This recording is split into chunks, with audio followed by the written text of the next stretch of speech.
ang tungkol sa paghahari ng Diyos. Minsan, tinanong ng mga Pariseo si Jesus kung kailan magsisimula ang paghahari ng Diyos. Sumagot siya, "Walang makikitang palatandaan na nagsisimula na ang paghahari ng Diyos.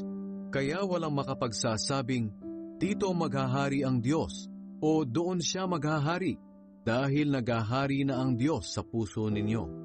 Pagkatapos sinabi niya sa mga tagasunod niya, "Darating ang panahon na gugustuhin ninyong makita ako na anak ng tao, kahit isang araw lang, pero hindi pa iyon mangyayari.